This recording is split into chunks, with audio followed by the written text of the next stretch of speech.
Radha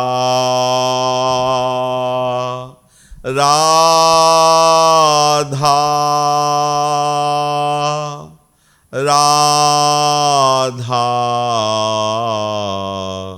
Shri Radha Radha Radha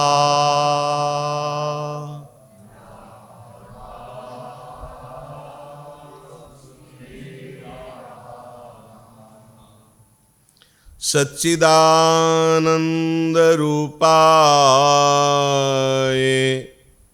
विश्वोत्पत्त्यादि Hathaway तापत्रय विनाशाय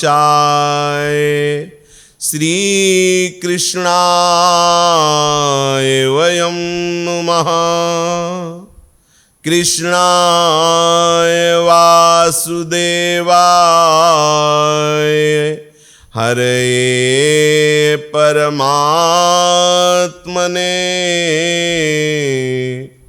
प्रणत क्लेशनाशाय गोविन्दाय नमो नमः। रसघन मोहन मूर्तिम विचित्रकेलि महोत्सवोल्लसितम् राधा चरण विलोडित रुचिरशिखंडम हरिं वंदे। राधा चरण विलोडित रुचिरशिखंडम हरिं वंदे।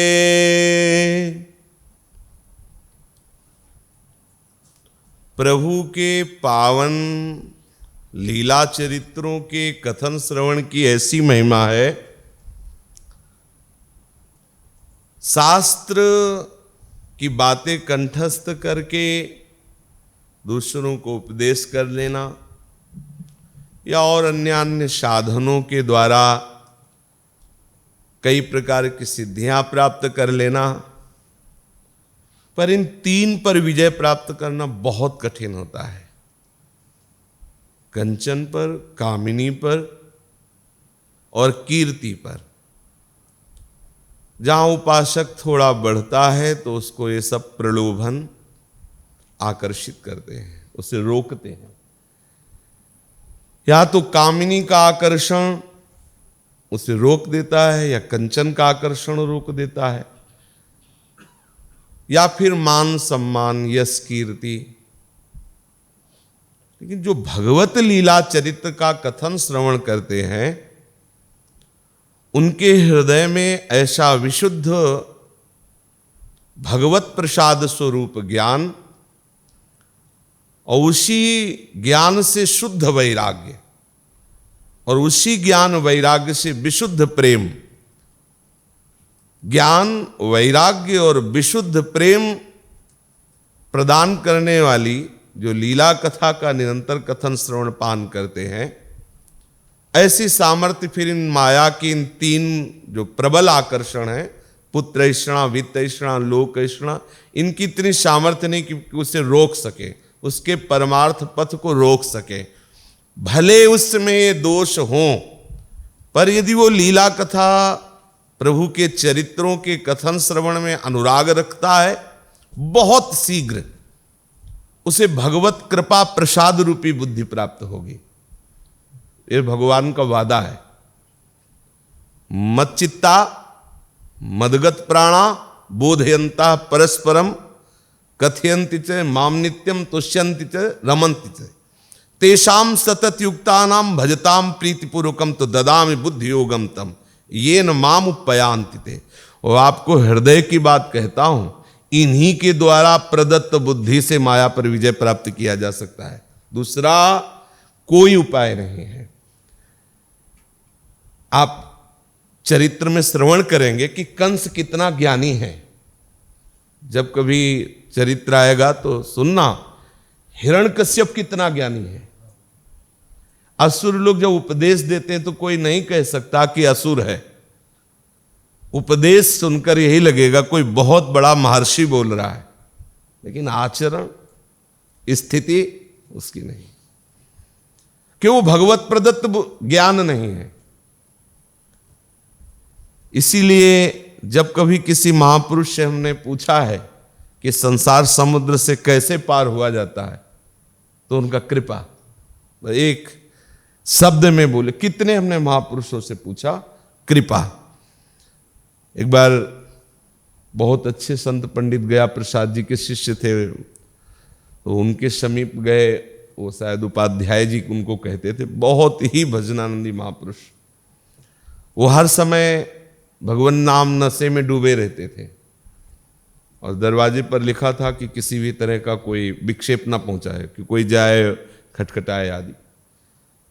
भगवत कृपा से जब कभी गए तो दर्शन या तो दरवाजा खुला मिला या वो बाहर बैठे मिले।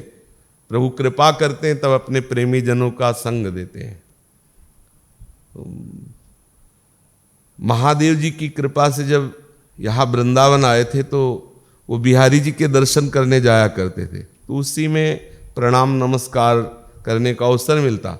धीरे धीरे परिचय जब, तो उनसे हमने पूछा कि मुझे जैसा अनुभव हो रहा है कि आपकी सदैव भगवदाकार स्थिति रहती है, ऐसे हम भी इस स्थिति के लिए ललचाते हैं, कैसे प्राप्त होगी? काफी देर के बाद उन्होंने, जैसे कोई अलसाया हुआ या कोई बहुत ही मादक वस्तु पिए हुए फिर बोले, उनका कृपा। बस इतना बोले और ऐसे ग्रीवा हिलक गई। फिर आधा घंटा तक हम रहे हो, ऐसे भी नहीं किए, बस ऐसी स्थिति थी। एक बीच में तो 40 दिन दरवाजा ही नहीं खोले थे, वो बंद अंदर 40 दिन तक। तब ये हुआ कि मर गए क्या, पधार गए क्या? तो खिड़की तोड़ करके, झरोखा तोड़ करके देखा गया तो बैठे ही थे, पानी में पपड़ी पड़ गई थी। कृपा। ये जो भगवत कृपा है, ये दैन्य के हृदय में उदय होती है, और दैन्य जो अपने में संपूर्णतया असमर्थता का अनुभव करता है, उसमें उदय होता है। अपने में असमर्थता का पूर्ण अनुभव उसे ही होता है जो शरणागत होता है। गुरु शरणागत, भगवत शरणागत, वो ये देख पाता, नहीं तो अहम की धरा में हम वो देख ही नहीं पाते। हमें लगता है कि मैं कुछ कर सकता हूं, या मैं कुछ कर रहा हूं, या मैंने कुछ किया। अहंकार विमूढ़ात्मा करता हमिति मन्यते, मैं करता हूं ऐसा मानता है, वो विमूढ़ात्मा, अज्ञानी जीव। जब शरणागत, गुरु शरणागत, भगवत शरणागत इस मार्ग में चलता है, तो ऐसा नहीं कि शरणागत हुआ और निर्विकार हो गया, दैन्य आ गया, ऐसा नहीं है। ये अनुभूति विषय है। जब हम भगवत मार्ग में चलते हैं तो हमारा अहंकार तत्काल नष्ट नहीं होता। हम शरणागत भी होते हैं, साष्टांग दंडवत भी करते हैं, मुख वचन से भी शरणागत, क्रिया से भी शरणागत, और हृदय से भी शरणागत होना चाहते हैं। फिर भी हमसे विकार जनित क्रियाएं होती हैं, गंदे आचरण हो जाते हैं, गंदा चिंतन बनता है, गंदी सोच होती है। तब हमें संशय होता है, क्या मैं शरणागत नहीं हूं? क्या प्रभु के शरणागत होने पर यह होता है क्या? ऐसा रहता है क्या? तो आप विश्वास कर लीजिए, वो आपकी पूर्ण शरणागति का ही पूरा विधान चल रहा है। आपकी 1000 बार जब सोच गिराएगी आपको, तब असलियत में आपके अंतःकरण में शरणागति उतरेगी कि अब मैं हार्यो बहुत गोपाल, हार गया, बहुत तरह से देख लिया, मैं हार गया, अब नहीं। आर्त भाव से पुकारता है, प्रभु अब नहीं, देख लो मेरे में कोई सामर्थ्य नहीं रह गई। फिर भी इसके बाद उसकी वही दशा रहती है। ये अनुभव की बात कह रहा हूं। इसमें किसी का तर्क काम नहीं करेगा, और इसे आप हृदय से विचारेंगे तो आप अपने को पाएंगे इसी में। फिर उपासक को आता है कि क्या आचार्य में, गुरु में, इष्ट में ऐसी सामर्थ्य नहीं कि पूरे सिस्टम को बदल दे। वो बदला जा रहा है, उसी सामर्थ्य से बदला जा रहा है। कैसे बदला जा रहा है? मैं 10 वर्ष से देख रहा हूं, वही बात बार बार आती है, वही वासना बार बार आती है, वही बार बार चेष्टा आती है। तो आप विश्वास कर लेना, यदि आप भगवत प्राप्ति का लक्ष्य दृढ़ किए हैं और प्रभु की शरण में हैं, तो जैसे एक व्यक्ति 1 लाख मैसेज एक ही बात के करे, समझना, और उसमें एक एक आपको डिलीट करना हो तो 1 लाख बार वही बात आएगी ना। अब वो मैसेज जब आएगा वो आप पढ़ोगे, यदि आप डेट नहीं देख पाए तो आपको क्या लगेगा? मतलब इतनी देर से डिलीट कर रहा हूं, बार बार वही बात, मतलब डिलीट नहीं हो रहा क्या? नहीं, डिलीट हो रहा है। 1 लाख मैसेज हैं, समझ रहे ना। यदि आपको तारीख पता है, सिस्टम डिलीट कर रहा है, आपको यह पता है, तो आप धैर्यपूर्वक डिलीट करते रहेंगे। बस ठीक ऐसे ही अंतःकरण का विषय है। अनंत जन्मों से वही काम, वही क्रोध, वही लोभ, वही मोह अपना विस्तार करते रहे हैं। बहुत मैसेज हैं, बहुत। अब हम जब शरणागत होकर भजन साधन में चलते हैं तो 2 काम होते हैं। पहली बात अहंकार का दमन, और दूसरी बात जो वासनाओं के द्वारा रचित खेल है उनको डिलीट करना। अहंकार का दमन करने के लिए मैं कुछ कर सकता हूं, इस बात से आपको मिटिया मेट कर दिया जाएगा, क्योंकि प्रेम मार्ग है। ऐसे शिष्यस्ते हम साधिमाम प्रपन्नम, मेरे में सामर्थ्य नहीं रह गई प्रभु, ऐसा यहां से ये ऐसे नहीं आएगा, समझाने बुझाने से नहीं आएगा। ये आता ही ऐसे जब सैकड़ों बार वो मुंह भरा गिरता है, कोई उसे सहारा नहीं मिलता, हजारों बार कसम खाता है, हर बार वो हार जाता है, तो चूंकि शरणागत है वो, तब वो अंतर में जाकर के पुकार, अंतर की जो फोन नंबर है ना जिससे बात होती है, वो तब खुलता है उसका। जब सब तरह देखो नंबर मिला, तत्काल गजराज को मुक्त करने के लिए प्रभु भाग पड़े। वो नंबर मिला द्रौपदी का, तुरंत ठाकुर आ गए वस्त्र रूप में। एक बार जिन नाम ली हित सो होए अति दीन, ताको संग न छाड़हि प्रभु अपनो कर लीन। करुणा निधान प्रभु के यश, प्रभु के लीला चरित्र श्रवण करते हुए, उनका मनन करते हुए विश्वास पूर्वक, धैर्य पूर्वक इस मार्ग में चलते रहो। कभी हारना नहीं इस बात का कि अब हमसे नहीं, ऐसा मत करना। ये मत सोचना कि मुझे कुछ मिला नहीं, बहुत कुछ डिलीट हो गया है, थोड़ा रह गया है। अनंत जन्मों का ये माल मसाला जो हमें पुनरपि जननम पुनरपि मरणम, बार बार इस संस्कृति चक्र में, इस प्रवाह में मुझे पटकता, वो तो रोक दिया गया है। और जो आपको अनुभव में नहीं आ रहा वो आगे अनुभव में आएगा। विश्वास कर लो, ये मार्ग विश्वास से ही पुष्ट होता है। चलते हैं प्रभु के पावन चरित्र। इन चरित्रों के श्रवण से सीधे मोह का नाश होता है। समस्त संशयों को छिन्न भिन्न करके आत्मज्ञान प्रदान करने वाली विशुद्ध बुद्धि, भगवत अनुराग प्रदान करने वाला विशुद्ध वैराग्य भगवत चरित्र से प्रकट होता है।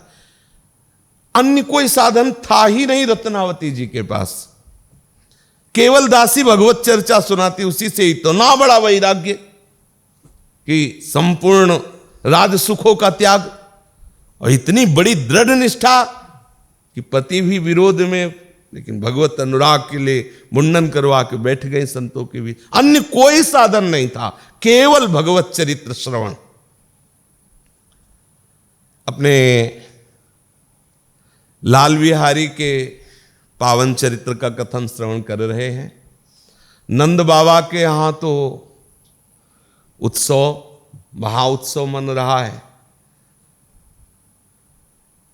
थोड़ी देर वसुदेव जी की तरफ देखते हैं। ऐसे सौंदर्य निधान प्रभु को कोई छोड़ करके जब जा रहा हो तो उसको कैसा लगता है, वो वही सोच सकता है जो थोड़ा सा अनुराग आ गया है। तो थोड़ी देर जब ये लगता है कि क्या प्रभु का स्मरण छूट गया, क्या प्रभु हमसे दूर है क्या, तो हृदय में जो विकलता होती है उससे अनुमान लगाया जा सकता है। दूसरा कोई क्षेत्र ही नहीं जिससे सोचा जा सके कि भगवत विरही को कैसा अनुभव होता है। वो तो जाने मोरी छाती, मीरा जी कहती है, तो मेरा हृदय जानता है। भगवान ने जब वसुदेव और देवकी के यहां प्रकट होना था तो अपनी महाशक्ति को आदेश किया था, कहा था कि तुम जाकर के यशोदा की यहां कन्या रूप में प्रकट हो और मैं अपने समस्त ज्ञान बल आदि के साथ देवकी के यहां प्रकट हो रहा हूं। कुमुदा चंडिका कृष्णा माधवी कन्यकेति च माया नारायणी ईशानी शारदेत्यंबिकेति च, इन नामों से लोग तुम्हें पुकारेंगे। कोई आपको कुमुदा कहेगा, चंडिका, वैष्णवी, विजया, भद्रकाली, ईशानी, नारायणी आदि नामों से पुकारी जाओगी। जो भी तुम्हारी आराधना करेंगे समस्त कामनाओं को पूर्ण करने वाली तुम होगी। आपको सच्ची कहते हैं, भगवान ही ये है, कृष्ण ही काली है, काली ही कृष्ण है, कोई दूसरा है ही नहीं, तो कैसे हम स्वीकार करें। पर अंबा के रूप में महावात्सल्य है जगदंबा का, ये हम पूर्व में देखा है।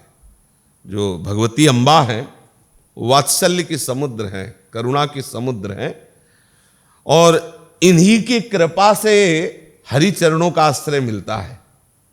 यहां तक कि अगर जानकी जी भी आसक्त होते हैं राम जी में तो मांगने इन्हीं से जाती है, देवी पूजन करती है और मांगती है।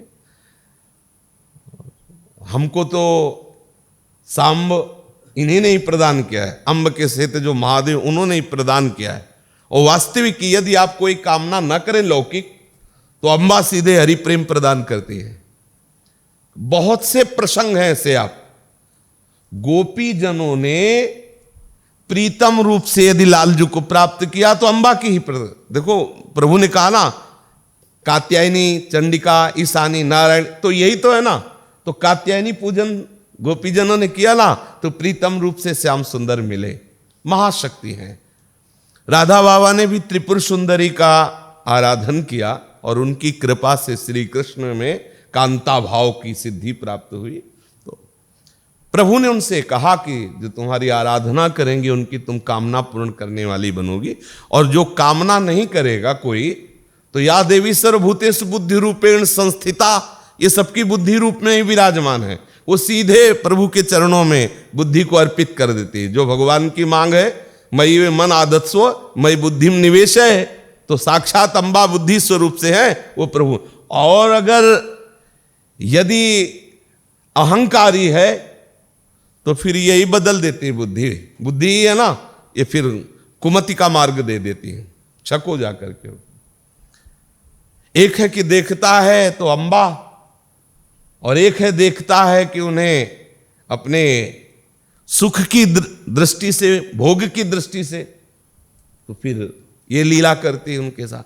शुंभ निशुंभ आदि ने क्या देखा, उनको सूचना मिली कि बहुत ही सुंदर, अत्यंत सुंदर नव युवती शिखर पे विराजमान हमने देखा है, दूतों ने बताया जाके। तो उनका जाओ हमारे बल का, उनको यश का गान करके प्रलोभन दो और कहो कि हम उनको स्वीकार करते हैं, आकर के वो हमारे सिंहासन पर विराजमान हो अर्धांगिनी के रूप में। वो गए, अंबा ने मुस्कुरा करके कहा हमारी एक शर्त है, जो हम पर विजय प्राप्त कर ले वही हमारा स्वामी हो सकता है। वो जाके बोले कि वो कोई साधारण नारी तो है नहीं। हमने उनसे कहा तो उन्होंने कहा कि जो हम पर विजय प्राप्त है, अरे जाके इस बार सीधे आदेश करो, नहीं तो केस पकड़, केस कर्षण निर्धूता गौरवा मां गमस्यति, उसके गौरव को धूल में मिलाते हुए बाल पकड़ के घसीटते हुए सभा में लाओ।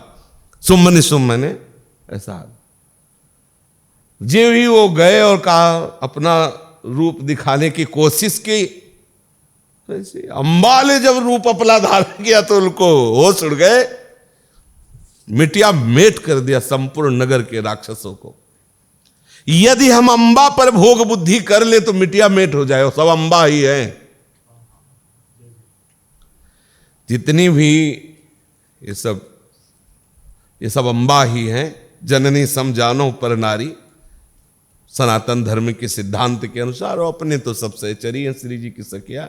पूज्य भाव के सिवा यदि अन्य भाव आ गया तो मिटिया मेट हो जाओगे, चाहे जिस साधना के साधक हो, और कुछ अनुभव नहीं होने वाला है। अगर कोई ये समझे कि हम ऐसा सा वो फिर अनुभव नहीं, उस सूर्य उदय और फिर अंधकार, भगवत मार्ग और फिर कामनाओं के खेल बिल्कुल विपरीत हैं। प्रभु ने इनको आदेश किया कि प्रभु ही है इस रूप में, दूसरा नहीं, क्योंकि खूब अच्छे से छानबीन करके हम बता रहे हैं प्रभु ही है। यही कभी नवीन युवती बन जाते हो, कभी नव किशोर बन जाते, बहुत नटनागर है। कोई सूझ वाली आंख ने पहचान के, जो पहचान गया वो आनंदित हो जाता है। यही पहचानना है, परीक्षित, यही परीक्षा करनी है। परम भागवत परीक्षित, यही परीक्षा करनी। सब मेरा प्रीतम है, मेरे प्रीतम का ही विलास है। बड़ी आनंद की वृत्ति है अगर ये धारण कर लो। जहां जहां तुम्हारा मन जाए, जहां जहां वासनाओं का जाल बिछे, वहीं वहीं तुम ही हो। जीवन मुक्त महापुरुषों के क्षेत्र में आपकी स्थिति हो जाएगी, जहां वो जिस आनंद में रहते हैं। प्रभु ने इनको आदेश किया और आप स्वयं अवतरित हुए। वसुदेव जी को जो आज्ञा की वैसे वो नंद भवन में पहुंचे। लाला को यशोदा जी के पार्श्व में जब लिटाया तो वसुदेव जी विकल हो गए, मतलब वापस चरण नहीं जा रहे थे। एक तो पुत्र भाव, दूसरे इतने आनंद की मूर्ति है श्री लालजू महाराज, कैसे वापस हो। फिर प्रभु का आदेश से स्मरण आया कि उनकी कन्या तो जब योग माया पे दृष्टि पड़ी, समझना, इधर दृष्टि पड़ते ही वो विकलता शांत हो गई, और जो योग माया को लिया तो पूरा चिंतन बदल गया। नवजात कन्या को लेकर के जे ही बंदी गृह में आए, जैसे जैसे होते हैं दरवाजे बंद होते जा रहे हैं। जे ही देवकी की गोद में उस कन्या को विराजमान किया, हथकड़ी बेड़ी पड़ गई। बस अगर भगवत चरणारविंद पर दृष्टि रहेगी तो हर जंजीर कट जाएगी, और अगर भगवत माया पे दृष्टि रहेगी तो हर जो खुली हुई जंजीरें, जो आप बंधन मुक्त, वो भी बंध जाएगा। पक्का समझ लो, वही है। अगर ये दृष्टि है तो माया पे दृष्टि नहीं, प्रभु पे दृष्टि है। प्रभु को भूले यही माया है। प्रभु के सिवा और कुछ दिखाई दे सुनाई दे यही माया है। जो दिखाई दे जो सुनाई दे वो प्रभु ही है, माया का प्रभाव नहीं पड़ेगा। ये सूत्र अंदर से बैठा लो, आगे बढ़ जाओगे। बंदी गृह के सारे दरवाजे वैसे बंद हो गए, हथकड़ी बेड़ी जकड़ गई और रोना शुरू कर दिया योग माया जी, जो कन्या के रूप में आई है। पहरेदारों को चेतना हुई। पहरेदार जेही की कोई संतान हुई है, बहुत सख्त आदेश कंस का था। भागते हुए द्वारपाल कंस के पास गए, कहा महाराज आवाज आ रही है अंदर से, कोई नवजात शिशु प्रकट हुआ है। कंस घबरा गया, इतना सुनते ही घबरा, क्योंकि अब ये आखिरी था, इसी से उसकी मृत्यु थी। घबरा गया, खड़ा हुआ, शीघ्रता के कारण फिर गिर गया महाबलवान कंस। फिर संभला और सूतिका गृह की ओर झपटा। वो ये सोचकर बार बार विकल हो रहा था कि इस बार तो मेरा काल जन्मा है। बाल बिखरे हुए, रास्ते में कई बार लड़खड़ा करके गिरा, फिर सावधान हुआ। बंदी गृह में पहुंचा, दरवाजे खोले गए। देवकी जी की गोद में देखा भगवती अम्बा कन्या रूप से विराजमान है। बहुत ही आवेश में उसने चरण पकड़ा, देवकी जी लिपट गई और दुख से व्याकुल होकर के कहा कि भैया आप हमें बहुत प्यार करते हैं, मुझे पता है। देखो अभी तो ये नवजात कन्या है, स्त्री है, स्त्री की हत्या करना, कन्या की हत्या करना यह तो कदापि उचित नहीं है। फिर ये आपको मारेगी, आप सोच भी कैसे सकते हो? देखो ना आप, तुमने दैववश प्रारब्धवश, हमारा भाग्य ही था, अग्नि के समान तेजस्वी बालकों को मार डाला। मैं हाथ जोड़ती हूं, तुम्हारे पैर पड़ती हूं, ये कन्या आप छोड़ दो, इसी के सहारे हम जी लेंगे। मैं तुम्हारी छोटी बहन हूं, आज तक मांगा नहीं, ये मांग रही हूं, दे दो, हमें एक कन्या दे दो। मैं बहुत दीन हूं और आप बहुत समर्थ हैं, मैं बहुत मंदभागिनी हूं, ये अंतिम संतान मुझे दे दो। देखो आकाशवाणी ने कहा था कि पुत्र होगा, लेकिन देखो पुत्र तो हुआ नहीं, कन्या हुई, आप इसे छोड़ दीजिए। बार बार कन्या को अपने ऐसे हृदय से लगा करके देवकी जी रोते रोते कंस से बचाना चाहती, पर कंस तो बड़ा दुष्ट था। देवकी को झिड़क करके कन्या को ऐसे पैर पकड़ा और नन्ही सी नवजात भांजी पैर पकड़कर कंस ने बड़ी जोर से एक चट्टान पर दे मारा। कर्कश हृदय, राक्षसी हृदय, नहीं तो ऐसे हो तो दया से द्रवित तो हो जाए, फिर नवजात शिशु। अब ये श्री कृष्ण की छोटी बहन कोई साधारण कन्या तो थी, लेकिन वो पटको और मर गई। वो तो दिव्य देवी महाशक्ति, महाशक्ति, ये भी बात समझ लीजिए, महाशक्ति है। अंबाजी एक रक्तबीज नाम का राक्षस था, उसका अगर एक बूंद गिरे तो दूसरा वैसे ही तैयार। तो जैसे गर्दन कटी तो लाखों रक्तबीज, उनकी लाखों कटी तो अरबों रक्तबीज। किसी की बुद्धि ही काम नहीं कर रही थी कि कैसे अंबा ने रूप रखा काली का। योजनो लंबी जिभ्या, योजन माने होता है ना 4 कोस, लंबी जिभ्या और विशाल खप्पर और खड्ग, बूंद गिरने की जरूरत नहीं है, ऐसे जीभे में लपेट के खत्म किए। अंबा को ऐसे थोड़ी, बड़े बड़े दैत्यों को, और यहां तक कि जब आवेश में आई तो भगवान शिव को चरणों में लौटना पड़ा, तब वो उनका चिंतन बदला और उस आवेश उनका शांत हुआ। अभी कोई साधारण तो है नहीं।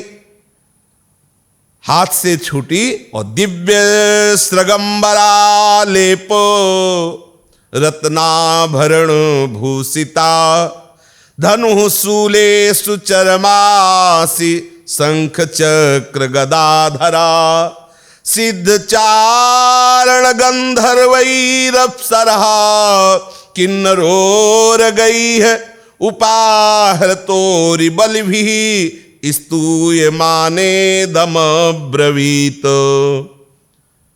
हाथ से छूट गई और आकाश में विराजमान हुई। देखा कि दिव्य माला वस्त्र चंदन मणिमया भूषण से विभूषित, धनुष त्रिशूल बाण ढाल तलवार शंख चक्र गदा सब धारण किए हुए 8 आयुध, बड़े बड़े सिद्ध चारण गंधर्व अप्सरा किन्नर देवता नागगण सब स्तुति कर रहे। अंबा दिखाई दी, आकाश में विराजमान है। उस समय देवी ने कहा, अरे मूर्ख, तुम मुझे मारना चाहता है, क्या मिलेगा तेरे को? इस चेष्टा से क्या मिलेगा? तू मार भी नहीं सकता, अब तो आकाश में विराजमान है, अंबा है। और जो तेरे मारने वाला है वो तो पैदा हो चुका है, अपनी जगह पहुंच चुका है।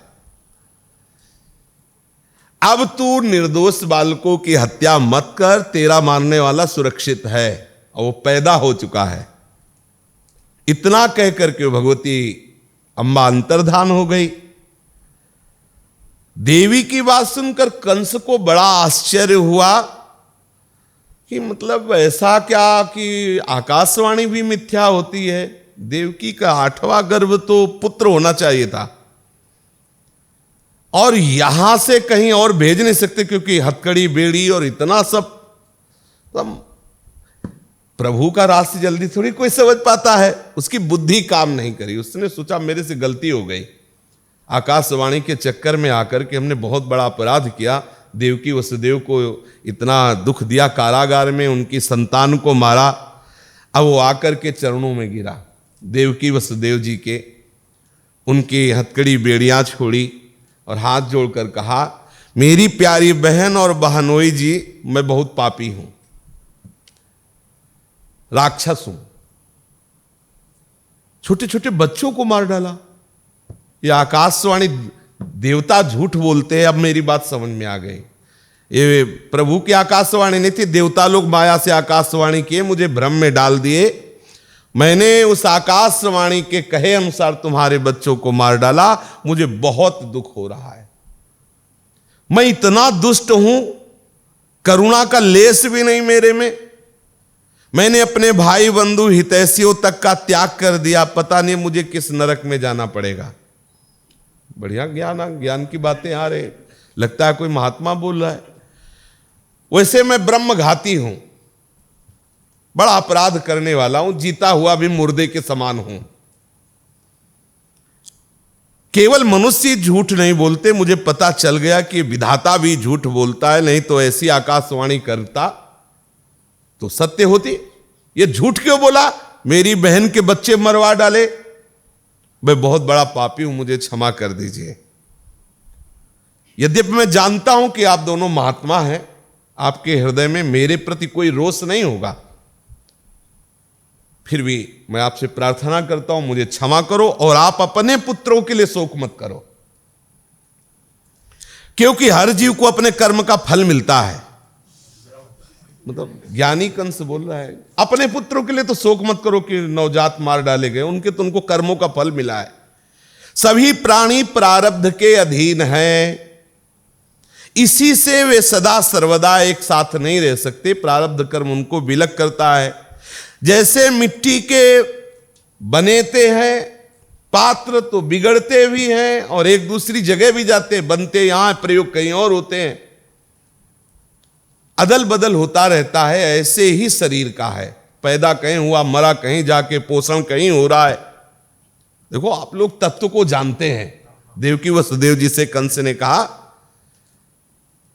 इस अनात्मा शरीर को जो आत्मा मान बैठते हैं वही दुखी होते हैं।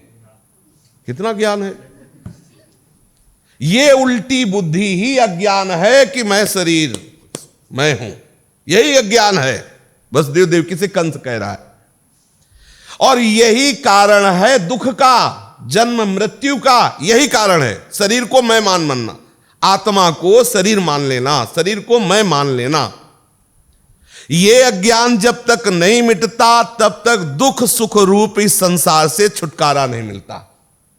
मेरी प्यारी बहन देवकी जी, यद्यपि मैंने तुम्हारे पुत्रों को मार डाला है, फिर भी तुम इस ज्ञान का प्रयोग करो, शोक मत करो। ऐसा देखो वसुदेव जी, सभी प्राणी को विवश होकर अपने कर्मों का फल भोगना पड़ता है। अर्थात हम आप दोनों को जेल में डाला, कष्ट दिया, इसमें वैसे मेरा दोष नहीं, क्योंकि आप ही के कर्म आपको। और ये जो दुख होता है ना, अपने स्वरूप का अनुभव ना होने के कारण होता है। अब आप कंस के उपदेश है, अपने स्वरूप को ना जानने के कारण ये दुख सुख का भोक्ता बनता है जीव। मैं मारने वाला हूं या मैं मारा जाता हूं, दोनों बातें अज्ञानी की हैं। शरीर में जिसने देहाभिमान कर लिया है वही अज्ञानी मारा जाता है, वही अज्ञानी बाधक भाव को प्राप्त होता है, वही अज्ञानी दूसरों को दुख देने वाला होता है, स्वयं दुख भोगता है। मेरी बात समझिए। अगर आपको ऐसा लग रहा है कि मैं दुष्ट हूं तो मैं हूं दुष्ट, मुझे क्षमा कर दीजिए। तुम तो साधु हो, तुम तो हम जैसे दुष्टों को क्षमा करने वाले हो, दीन रक्षक हो। ऐसा कह करके उसने देवकी वसुदेव दोनों के चरण पकड़ लिए और आंखों से आंसू बहा करके, ऐसा करुणा की मूर्ति है देवकी वसुदेव जी। उन्होंने कहा कोई बात नहीं है, आप जैसा वर्णन कर रहे थे ठीक ऐसा ही है, सबको अपने प्रारब्ध का फल भोगना पड़ता है।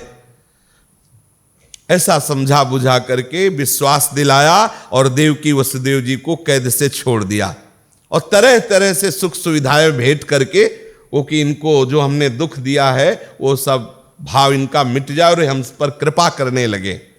जब देवकी जी ने देखा कि बहुत रो रहा है, बड़ा पश्चाताप कर रहा है, तो उन्होंने उसे क्षमा कर दिया, सारे अपराध भूल गई और हंस करके कहा कि आप तो बहुत मनस्वी हैं,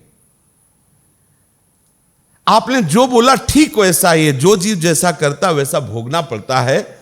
जीव अज्ञान के कारण ही शरीर आदि को मैं मान बैठता है, इसी के कारण वो अपने पराये का भेद कर लेता है।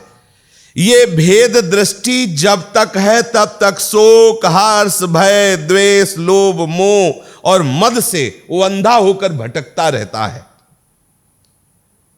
फिर उसको इस बात का ही पता नहीं रहता कि सबके पीरक भगवान ही सारी लीला करा रहे हैं। एक वस्तु से दूसरी वस्तु का नाश, एक भाव से दूसरे भाव का नाश केवल भगवान ही करा रहे हैं। लगभग उपदेश एक ही जैसा, लेकिन अनुभूति में बहुत बड़ा अंतर है। वो केवल वाणी से बोल रहा है, बिल्कुल अनुभव नहीं कंस को, और देवकी वसुदेव जी जो बोल रहे हैं ये स्वरूप में स्थित है। इधर इनको संतुष्ट करने के बाद जब देखा कि वसुदेव देवकी जी निष्कपट भाव से प्रसन्न होकर बात कर रहे हैं, उनसे अनुमति लेकर महल चला गया। उसको चैन नहीं पड़ी, रात्रि भर वो इस बात पर विचार करता रहा कि आखिरकार मेरे मारने वाला पैदा हो गया है। जो देवी ने कहा, आकाशवाणी ने कहा था कि वसुदेव देवकी के संयोग से जो बालक 8वां होगा वो तुम्हें मारेगा। आखिरकार है क्या ये विषय? मंत्रियों को बुलाया आपने, और मंत्री जैसे राजा वैसे मंत्री थे, सब धूर्त स्वभाव के थे, न नीति को जानते थे, न दया थी, न श्रद्धा था, न विश्वास था, पूरे आसुरी स्वभाव के थे। शत्रुता की प्रधानता उनके हृदय में रहती थी। जो आसुरी स्वभाव के होते ना, छू दो तो बस फिर मतलब देख लो उनका स्वरूप, नाक पे गुस्सा रहती है, लड़ जाएंगे। कंस ने सबको बुलाया और कहा, बड़े आश्चर्य की बात है, आकाशवाणी ने कहा था कि देवकी की 8वीं संतान हमें मारेगी। 8वीं संतान तो कन्या हुई, और उसने कहा देवी ने कि तुम्हारे मारने वाला पैदा हो गया है। अब तो बड़ी समस्या में फंस गया हूं। तो जो मंत्री थे उन्होंने कहा, भोजराज, हम लोग जो सलाह दे रहे हैं उस पर ध्यान दीजिए। पहली बात तो आप निश्चिंत हो जाइए, आज से ब्रज 84 कोस में, छोटे छोटे गांव में, हीरों की बस्तियों में, और जितने भी नगर हैं 84 कोस में, 10 दिन तक के बच्चे मरवा डालते हैं। पूरे 84 कोस में 10 दिन तक कहीं भी पैदा हुआ का मतलब ब्रज में ही तो है ना। तो आज से लेकर 10 दिन तक जितने बच्चे पैदा हुए हैं वो सब मरवा डालेंगे, आप चिंता न करो। ये हम आज से ही काम शुरू करते हैं। और आप देवताओं के लिए क्यों डरते हैं? हमने देखा है आपको और देवताओं के बल को। जब आप धनुष की टंकार करते हैं तो घबरा के भागते हुए बड़े बड़े देवता नजर आते, हमने देखा है।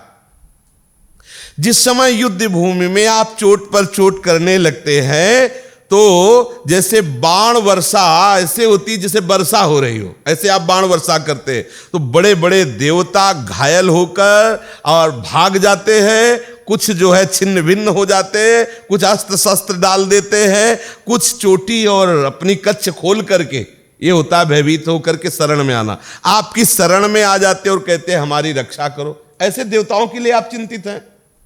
आपको चिंतित नहीं होना चाहिए। देवता तो वहीं वीर बनते हैं जहां कोई लड़ाई झगड़ा ना हो। रणभूमि के बाहर वो डीग हाँकते हैं। और अल्पवीर इंद्र और रहे ब्रह्मा, वो तो तपस्वी अपने तपस्या में लगे रहते हैं। आपको इन सबसे भयभीत नहीं होना चाहिए। फिर भी अगर आपको ऐसा लगता है कि कोई उपाय किया जाए तो सबसे बड़ा शत्रु है श्री हरि। ये शंकर जी, ब्रह्मा जी और इंद्र, ये देवता है। तो अगर वैसे तो हम कहते हैं आप चिंता मत करो, अगर आपको लगता है तो सबसे बड़ा दुश्मन हरि है और उसको जड़ से उखाड़ फेंकने का दृढ़ निश्चय आप कीजिए। और उसकी जड़ है सनातन धर्म, और सनातन धर्म के मूल है गौ ब्राह्मण वैष्णव, तपस्या, सत्य, यज्ञ जिसमें दक्षिणा दी जाती है। तो उसकी जड़ काटने के लिए जहां ब्राह्मणों के नगर आग लगा दो, संतों के आश्रम में उजाड़ दो, मार दो सबको, गौओं के गौशाला में यज्ञ, जहां यज्ञ होती वहां ये सब विध्वंस मचा दो। सनातन धर्म जहां है वहां हरि है। सनातन धर्म के मूल है गौ ब्राह्मण वैष्णव, यज्ञ, सत्य आदि। जहां ऐसा कुछ है वहां सब विनाश लीला शुरू कर दो, कमजोर हो जाएगा हरि। क्योंकि ये साक्षात हरि के शरीर है। यज्ञ है, तपस्या है, सत्य है, ब्राह्मण है, गौ है, वैष्णव है। सारे देवताओं को सामर्थ्य उसी से मिलती है, श्री हरि से। वो असुरों का प्रधान द्वेषी है, परंतु आज तक ठीक पता नहीं चलता कि वो है कहां। इसीलिए हम लोग मार नहीं पाते। महादेव, ब्रह्मा, सारे देवता, इनका तो पता है, लेकिन श्री हरि का ठीक से पता नहीं को है किस गुफा में रहता है। उसके मार डालने का उपाय है प्रधान की भजन करने वाले ऋषियों को मार डाला जाए। हंति श्रेयांश सर्वाणि पुंसो महदति क्रमः। देखो, असुरों ने ऐसी सलाह दी जिससे सारे सुकृत एक साथ नष्ट हो जाए। जहां वैष्णव संत जनों की हिंसा होती हो वहां शांति, वहां आनंद, वहां सुख सवाल नहीं उठता। सारे सुकृत एक साथ नष्ट हो जाते हैं। कंस की तो बुद्धि स्वयं बिगड़ी हुई थी। देख लो, बिगड़ी हुई बुद्धि में भी उपदेश आते हैं, पर उपदेश ऐसा नहीं कि अगर इसकी बुद्धि शुद्ध है तो उपदेश कैसे। उपदेश तो शुद्ध हो सकते हैं, लेकिन उसकी बुद्धि बिगड़ी हो सकती है। इसलिए यहां खास बात है, यह हम हृदय की बात कहते हैं कि संसार के आकर्षण से मुक्त करने वाली जो बुद्धि होती है वो भगवत कृपा से मिलती है। विश्वास कर लेना। पढ़ाई लिखाई, वेदाध्ययन, शास्त्र स्वाध्याय और जितना सब, इससे बुद्धि संसार को फंसाने वाली तो मिल सकती है कि लोगों को प्रभावित करके आप ऐसे, लेकिन जड़ चेतन की ग्रंथ का भेदन करने वाली बुद्धि केवल हरि कृपा से मिलती है, केवल गुरु कृपा। इसीलिए मोक्ष मूलम गुरु कृपा लिखा हुआ है। इसीलिए ददामि बुद्धि योगम तम प्रभु कह रहे, मैं देता हूं, सच्ची बात कहता हूं, परम सत्य बात कहता हूं कि सब करके देख लिया और जब हार गए तो पता नहीं चला कैसे वो गांठ निकल गई। मतलब आश्चर्य की बात। सुबह इनसे यही कह रहे थे कि भाई सब देवी देवता भगवान के सब अवतार मनाए, सब किए, लेकिन जहां सुधार होना चाहिए वहां सुधार नहीं हुआ। और जब हार गए और हार कर उनके सहारे हो गए तो वो जो बिगड़ा था वो लगे नहीं कि बिगड़ा है। कब मतलब वो सुधर गया ऐसी कोई भावना ही नहीं बनी। वो सब चिंता नहीं गया, वो सब चैप्टर ही गया। जा सुकृपा नहीं कृपा आघाती, दैन्य होकर। पर हारना तभी होगा जब कीन हो इसका हो अभिमाना सो खोवंचा कृपा निदाना। जो अगर ये बात आ जाए कि अभी हार जाओ तो अभी आपका निरंतर भजन होने लगेगा। अभी आप देखोगे वो चतुर बुद्धि आ जाएगी जो माया के हर सूत्रों को काट देती है। सुजान बुद्धि वही है, कोई भी आकर्षण आपको भगवत विस्मरण न करा पावे, एक सेकंड भी आपका व्यर्थ न जाने पावे, जान लेना आपकी चतुर बुद्धि जागृत हो गई। भगवत कृपा प्रसाद बुद्धि कैसे पहचाने कि हमारी भगवत कृपा प्रसाद बुद्धि है या त्रिगुणात्मिका माया के द्वारा प्रेरित बुद्धि है। कोई भी विषय, कोई भी व्यक्ति, कोई भी पद प्रतिष्ठा, कोई भी व्यवहार चेष्टा हमें भगवत विस्मरण ना करा पावे, इतनी सावधान बुद्धि यही है। देव कृपा कर बुद्धि प्रकाश, देव सुबुद्धि कृपा कर मोहि पोहि सुगुण माला रचो। यह है सुबुद्धि। सावधान रामय भजे ते चतुर नर। वही सुजान, वही चतुर, वही भगवत प्रदत्त बुद्धि वाला है जो एक क्षण भी कहीं धोखा नहीं खाता। देख लीजिए आप, ये बहुत सावधानी की बात। कोई भी व्यक्ति, वस्तु, स्थान, कोई भी संयोग वियोग, कोई भी मान सम्मान अपमान निंदा स्तुति, कुछ भी त्रिभुवन की कोई भी घटना हमें प्रभु से, प्रभु के स्मरण से विलग न कर पावे, यह है भगवत प्रदत्त बुद्धि। वो मतलब उसकी व्याख्या नहीं हो सकती कैसी होती भगवत प्रदत्त बुद्धि। वो बुद्धि कुछ ऐसी होती है, जागृत स्वप्न सुसुप्ति स्फुरत में राधा पदाब्ज छटा। वो कुछ बुद्धि ऐसी होती है जिसका परिचय बताया नहीं जा सकता। कोई नस नाड़ी, कोई ऐसा क्षेत्र नहीं होता जिसमें प्रभु का स्मरण न समा गया हो। समा गया, जैसे भूत का किसी को आवेश होता है ना, तो उसका अस्तित्व तो नहीं रहता उतनी देर जितनी देर भूत का आवेश रहता है। ऐसे ही जिसके भगवत कृपा प्रसाद बुद्धि का आवेश जागृत हो जाता है ना, अब त्रिगुणात्मिका माया या अहंकार का कहीं किंचन मात्र भी अधिकार नहीं रहता।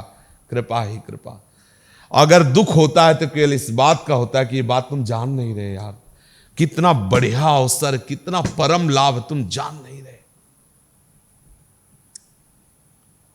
विचार करके देखिए आप, जैसे एक व्यक्ति है, उसका जगत में बहुत नाम है, बहुतों के यश होते हैं बहुत प्रकार की चेष्टाओं के द्वारा। कोई बहुत बड़ा खिलाड़ी है, कोई बहुत बड़ा अभिनेता है, कोई बहुत बड़ा नेता है, आदि आदि आदि। पुण्य प्रताप से ऐसा पूरा जीवन झोंक दिया कि हमारा नाम हो जाए। अब जीवन की शाम होने को आई, सूचना मिल गई, रिपोर्ट मिल गई कि अब आप अंतिम चरण पे हैं। अब आप विचार कीजिए, उसके पास है क्या? जो कमाया, जो उसको मिला, वो हर पल उसे जला रहा है। ये सब छूटेगा, यश छूटेगा, कीर्ति छूटेगी, वैभव छूटेगा, जो भी सब छूटेगा। और जहां जाना है वहां के लिए कुछ है नहीं। कितना धोखे में रहा, कितना खाली है वो, और कितना भयानक दुख है उसको कि अब कोई दवा काम नहीं करनी, अब अंतिम है, अंतिम स्थिति पे आप आ रहे। उसकी दशा पर विचार कीजिए। किस काम में आया वो पूरा त्रिभुवन का यश, किस काम में आया वो वैभव, किस काम में आया व्यवहार। धोखे में मत रहो। ये माया केवल आकर्षण करके आपके समय को केवल नष्ट कर रही। भगवत प्रदत्त बुद्धि, यही भगवत प्रदत्त बुद्धि का परिचय है कि आपकी बुद्धि में बात बैठ गई हो कि ना ना, हम घाटे का सौदा नहीं कर सकते ना, हम पाएंगे प्रसाद लेकिन भजन नहीं छूटे, आपसे बात करेंगे लेकिन प्रभु से विमुख होके नहीं, प्रभु को साथ लेके। अब हमारी हर चेष्टा हमारे प्रीतम के साथ होगी, नहीं तो आग लगे ऐसी चेष्टा में, सो सब धर्म करम जरि जाओ। आग लगे, मुझे नहीं चाहिए तुम्हारा व्यवहार, नहीं चाहिए धर्म, नहीं चाहिए वो यश जिससे प्रीतम का विस्मरण हो। यह चतुर्बुद्धि और ऐसी सम्यक बुद्धि प्रदान करते हैं कि आप राजकाज करते हुए भी भगवत विस्मृत नहीं होंगे। ये वो भगवत प्रदत्त बुद्धि में सामर्थ्य होती है।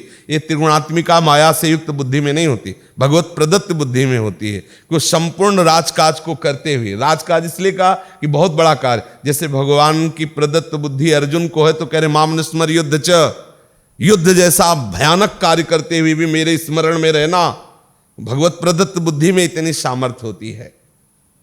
भगवत प्रदत्त बुद्धि भगवत कृपा से होती है, और भगवत कृपा का साक्षात स्वरूप है भक्त संग, प्रेमी संग, रसिक संग। आपको यदि भक्तों का संग मिला है, भक्तों का सानिध्य मिला है, तो आपके ऊपर भगवत कृपा है। अब चूकिएगा नहीं, आप अपने समय को व्यर्थ मत कीजिएगा। बहुत बड़ी बात है, बस इतना पकड़ लीजिए आप। नहीं, ज्ञान बघारने, कंस भी ज्ञान बघार रहा भैया, बड़े बड़े असुर भी बड़ा शास्त्रों की बातें, खास बात नहीं। खास बात है आपकी बुद्धि की चतुरता। चतुरता इस बात का कि एक मिनट भी हम भगवत विमुख नहीं जिएंगे। हमारी हर चेष्टा भगवत सन्मुख होगी। हमारी चेष्टाएं, हमारी क्रियाएं जो होंगी वो प्रभु को लिए लिए होंगी। हमारी वाणी होगी उसमें प्रभु होंगे, हमारा चिंतन होगा उसमें प्रभु होंगे। प्रभु के बिना नहीं, अब नहीं, अब लो नशानी, अब ना। यही सबसे, सब शास्त्रों का सारे, आपका एक भी मिनट व्यर्थ न जाए। आप फिर देख लेना, फिर देख लेना आपको कैसा आनंद मिलता। सच्ची मानो, कोई नशे में इतना नशा नहीं जितना हरिलाभ में नशा है। जब थोड़ी देर के लिए आप सोचो, आप किसी भयानक रोग से ग्रसित हो गए और आपको अकेले छोड़ दिया गया, आप श्री कृष्ण नाम में, राधा नाम में अपने चित्त को लगाइए, आप मांग करेंगे कि मुझे अकेले छोड़ दिया जाए। आपका मन ये कहेगा कि कोई हमसे बोले ना, कोई हमसे मिले ना। महारस की बात। इसलिए शेष चर्चा आगे। एक भी मिनट खाली मत रहिए, बस ये ध्यान दीजिए। चतुरता इसी में है कि प्रभु का भजन न छूटे, प्रभु का सुमिरन न छूटे, प्रभु का संबंध न छूटे। अगर ये है तो आप परिणाम देखना कितना अच्छा होगा। मगर सब झूठा है, सब व्यर्थ है। विचार करके देखो, सब व्यर्थ है यार। जब वो समय आता है ना कि अब गए, फिर लगता है क्या हमारे पास। उस समय जो घबराहट होती है, उस समय जो अनाश्रित जीवन होता है, और उनसे पूछो जिन्होंने जीवन में प्रभु का आश्रय लिया है, मुस्कुराते हुए जाते हैं। उस समय गोविंद आता है, दौड़ता हुआ आता है, कहता आओ यार जीवन भर हमारे लिए रोए, आओ चलो अब हमारे साथ खेलो चल करके। हाँ, अरे बहुत लाडले हैं, बहुत दुलारे हैं, बहुत प्यारे हैं। हम उनकी यारी की बात कहते हैं, पक्का समझ लो अगर इनको यार बना लिया, आर पार है, चिंता मत करो। हाँ, हमारी लाडली जो अत्यंत आसक्त चित्त है इन पे। नंद के लाल हरे ओ मन मोर, लाडली जो कह रही है। बिल्कुल, यार बनाओ तो इनको बनाया, प्यार करो तो इनसे प्यार करो। जिनकी प्राणाराध्य श्री लाडली जो है, लाडली जी के प्राणाराध्य है, इनसे प्यार करो। लाडली जी से प्यार आप स्वयं नहीं कर सकते, यही कराते हैं।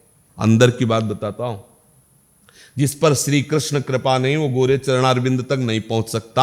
आप अपनी बुद्धि को देख लीजिए, इतना सब होने पर गोरे चरणारविंद की ठसक और आसक्ति इन्हीं से आएगी। लाल रंगीलो गाइए ताते प्रीति रंगीली पाइए, क्योंकि लालजू के हृदय का आनंद धन श्री लाडली जो है, बहुत प्यार करने वाले लालजू हैं। बाया ऐसी धूल फेंकती है कि ये बात समझ में ना, कहाँ प्यार करते हैं, मुझे जला रहे हैं ऐसा। अरे चुप रहो यार, वो जला नहीं रहे, वो सब जंग हटा रहे हैं। और वो ऐसे मिलेंगे आके पूछो मत, मतलब अब आगे कुछ शब्द नहीं रहता। बलिहारी है, पता नहीं किसकी बलिहारी करूं, यही लगता है कि किसकी बलिहारी करूं कि ये मिल गए। अगर ऐसे यार से परिचय न होता तो धिक्कार हो जाता जीवन। मतलब कैसे, अगर गुरुजनों की कृपा ना होती, प्रभु की कृपा हमें घेरे ना होती, तो इनसे प्यार की बात ही ना आती। और इनसे प्यार करते करते न जाने कितने बीच में विघ्न आते हैं, वो सब ऐसे पार होते। तभी बस एक ही शब्द रहता, कृपा कृपा। इतनी बड़ी चढ़ाई उनकी कृपा से चढ़ गए, उनकी कृपा से बात। प्रभु के सिवा मेरा कोई नहीं, प्रभु के सिवा मुझे कुछ नहीं चाहिए, इतनी बात ला ली। और कैसे, बस आगे कुछ वर्णन नहीं है। जब किसी से किसी को प्यार हो और वो मिला ना हो, फिर उसको देखो कैसे जीता है। जरा संसार में देखो वो कैसे जीता है। वो उसी गली की तरफ देखता रहता है जिधर से उसका प्यारा आने की संभावना होती है। अगर कोई उससे बात करो, कहते जाओ यार हमसे बात मत करो। बोले क्यों बात, चलो। उसको उसकी याद में डूबने में अच्छा लगता है, या तो उसकी बात करने लगे कि तो ठीक ऐसे ही हमारा जीवन होना चाहिए। हम पंथ निहारते रहे वृंदावन की गलियों में, किधर से मेरा गोविंद आ रहा, मेरा प्रीतम आ रहा, किधर से मेरे राधा वल्लभ ला रहा है। अगर बात है तो कोई प्रीतम की बात करे नहीं, भले प्रेम नहीं है लेकिन प्रेम का नाटक करते हैं। हम उन्हीं के लिए बैठते हैं, उन्हीं के लिए रोते हैं। और जब वास्तविक आ जाएगा ना, तो इन आंखों में वो समा जाता है। वो आता जाता नहीं है कि बोले आए प्रीतम चले गए, तो भाव दशा होती है। वो समा जाता है, वो रोम रोम में समा जाता है। कैसे तुम्हें बताए, वो समा जाता है। कैसी रात बीतती है, कैसे दिन बीतते हैं उसके, जिसके ये यार होते हैं, जिसके ये प्यार होते हैं। और काहे के लिए जीवन है, इनसे बस चुप रहो, कुछ बोलो मत। अंदर ही अंदर जो हो रहा है बुरा भला उनको समर्पित करते रहो, बस इतना बैठालते रहो, मुझे कुछ नहीं चाहिए, मेरा कोई नहीं है, बस। जय ही जय, विजय ही विजय। श्री राधा वल्लभ लाल की। राधा राधा राधा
श्री नवनिवृत्त निकुंज विलासी श्री राधा वल्लभ लाल की जय। महाप्रभु श्री हरिवंश चंद्र जो महाराज की जय। श्री हित सेवक जो महाराज की, समस्त सहचरे वृंद की जय। श्री वृंदावन धाम की जय। श्री यमुना रसरानी की जय। समस्त संत हरि भक्तन की, श्री सद्गुरुदेव भगवान की जय। जय जय श्री राधे श्याम, जय जय श्री राधे श्याम, जय जय श्री राधे